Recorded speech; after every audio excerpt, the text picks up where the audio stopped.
Hello, and welcome again to a spot of positivity. Yummy. We have a special guest here, also having a cup of tea, I see. This is Emma Browne, and we have her on today because it's Work With Me Wednesday, where we emphasize creativity. And Emma has been doing some creativity of her own. So why don't you just tell us a little bit about yourself, Emma? Right, I'm Emma. I live in Scotland with my family. I've got three kids, two girls that are in school normally, and then a son. And my husband works at the hospital, and I'm mostly home with them. But I also write and write novels. Right. And how long have you been writing right So I've now? been writing properly since I turned 30, when I decided that I would start writing about 100 words per day that wasn't at all related to my work. And Okay. so that's kind of where it started. And as I started writing, these stories started coming out of me. And so I thought, well, I guess I just will follow and see what happens. And a few years later, I've got two novels that I published. Wow. Do you feel pretty good about that? Does it make you feel like, Yeah, I think so. yeah, Yeah, yeah, it's exciting. It's been a hobby. It's been the kind of thing that I've done at like late at night when I put the kids to bed and the house is quiet and I get those minutes to myself at night. And it's just been my way of kind of being creative and, in a sense, feeding my soul after a busy day. And to be able to publish two books, I feel happy about it. I feel excited. Yeah, it's yeah. good. I was going to ask you about that with all the kids and where you found time, but it's in the evenings mostly and when you go to them Yeah. bed, so that makes sense. Um, Hmm. have you felt like it's overwhelming when you think about I'm doing a book and how am I going to get this done, especially when you're thinking 100 words a day? Did it feel like a big mountain to get over, or was it easy because you put it in little bits like that? Yeah, I feel like the 100 words. I mean, 100 words is nothing. It's like a paragraph, really. And so that's kind of how it started. But then, as the stories started developing, then I started finding that I have little bits of paper all over the house with little scenes that I've written, or that kind of thing. And it was really when it like writing 100 words per day became easier and easier as I got more and more used to it. So it's not been something that's been stressful. It's been something that I've enjoyed doing. Um, yeah. I mean, there are different parts to the process. Of course, when you're just writing to begin with and you're writing like to put the story together or you're plotting or that type of thing, that's one kind of writing. And then you start the editing journey, and that's a different beast altogether. And then, of course, like I've made my covers and I've done the um, formatting and of the books and everything. So for me as a self-published author, it's all kind of, there are so many bits and pieces, but it's all been exciting to learn, and I've really enjoyed the whole process. You must have learned a lot of things in the last couple of years, and you didn't even Yeah, realize that you needed to know. yeah, Yeah. yeah, definitely. It's And been good though. do you find that ideas will come to you then during the day? Like all of a sudden you think, oh, I think I'll have them do this. The characters can do that, and then this will happen, and that will make that happen. Yeah, yeah, a bit. I think on the whole, I tend to have an overarching plot that I'm kind of working with, and but then ideas will come, yeah, and there will be like, oh, this will fit there, or this little piece will have to go in here, and I write the story entirely out of order, with little scenes that I know where they're going to fit eventually, but I don't write it chronologically or you know that kind of thing. So it is a bit of a puzzle, when it comes to putting it all together, but it's good. And have you done little courses in writing, or is it just from what you knew from school and everything, or have you done extra courses to help you?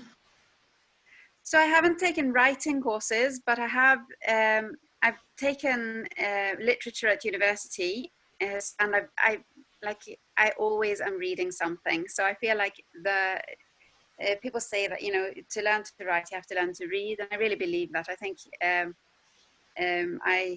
I read a lot.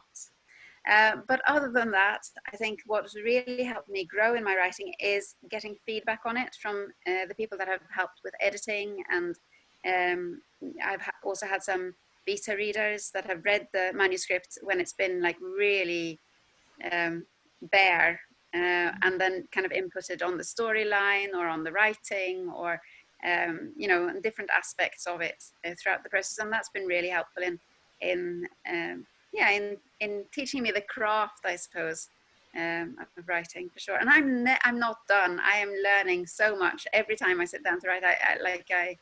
I remember new things, or, you know, that type of thing. So it's always developing. Did you find when you first started that it was like taking a plunge, that you need to just get over yourself and not worry whether it might resemble a different book that's already out there or that kind of thing? Did you have a bit of an impediment to get over, or did it flow naturally right from the start? It didn't. Well, I think maybe a little bit of both. So there was part of it that just flowed, and then parts of it where I felt like, well, yeah, maybe I do need to get over myself a little bit and just write. And you know, I heard some quote. Some writer said, you can't edit an empty page. So you can go back and edit all kinds, like whatever you've written, you can edit, but you can't edit it unless there's something there, you know. So just to put something onto the page means that you can go back and then, you know, you can change it, you can delete, or you can, do you know what I mean? But just to write something. And what really helped in the beginning as well was I had actually my mother-in-law. She's a writer as well, and she kept asking me, "Oh, could you send me your writing and send me a chapter or send me this or whatever?" And so I would send her, you know, and especially in the beginning when I was like a little bit afraid of maybe showing anyone my writing. And she was so encouraging in the beginning and really helpful to get me started and over myself, I guess. Mm-hmm. Yeah, so. Well, that's really, really nice to have someone to encourage you, because there's sometimes people can be well-meaning and be a negative voice in your head sometimes, and it's not very helpful. So it's nice to have those really positive kind of affirmative, keep on going, keep on doing it, you can do it sort of thing. So that's good to hear. Yeah. What was I going to ask you? Oh yeah, could you tell us a little bit about the books and why you chose that genre and that kind of thing? Okay, so yeah, so I read lots and lots and lots of books, and so when I started writing, romance was kind of what came to me, and my books are kind of philosophical in there. So it is. I write romance stories. So the first one is called Cross My Heart, mm-hmm. And it's about Julia, who comes home from a year abroad, and she finds her brother's best friend living in her apartment, and she's not on good terms with her brother's best friend Nick, but he won't move out, and she's got nowhere else to go, so they've kind of got to work it out. And so it's like an enemies to lovers kind of trope.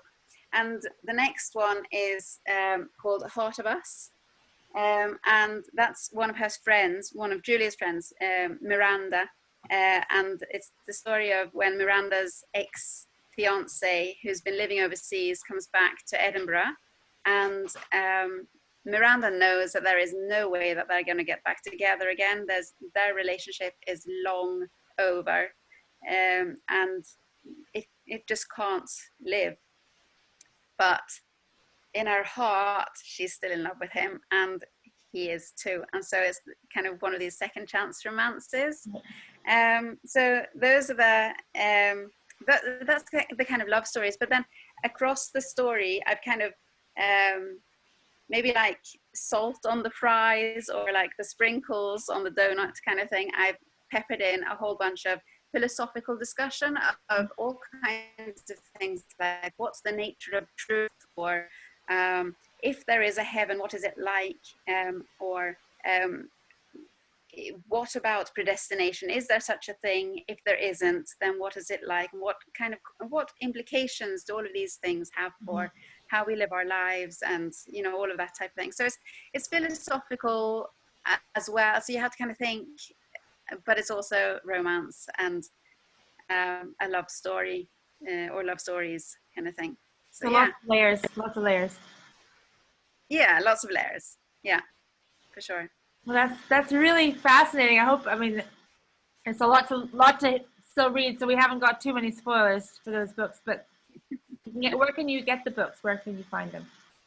So they're on Amazon, and I'll pass you the links, and you can link underneath the video. Yeah, Well, get them on Amazon. It's so encouraging having you on. Before you go, do you have any advice for people who want to, just a quick little word of advice for anyone who's interested in writing? Yeah, just start and do a little bit every day, or set yourself a little goal and show somebody you're writing. Share it with somebody that you know writes, or somebody that you know reads, somebody that can just give you some feedback on what you're writing. I think that's really quite helpful in directing your writing journey, kind of thing. Yeah, and don't put pressure on. Just kind of let it, go with the flow of it, and don't pressure yourself to do more than what you have the capacity for or the energy for. That's really, really good. That's really good. It's been so nice talking to you, and I've learned a lot. And it inspires me to see what I can do as well. So I hope that a lot of people find the same thing in there. And all sorts of creativity have some similar bits of advice for them as well. So that's really good to hear. Thank you so much for coming on, Emma. Sure. Thank you so much. All right. And thank you for having me on. I really appreciate it. Oh, that's good. Thanks everybody else for joining us on A Spot of Positivity and Creativity today. And we'll see you soon again.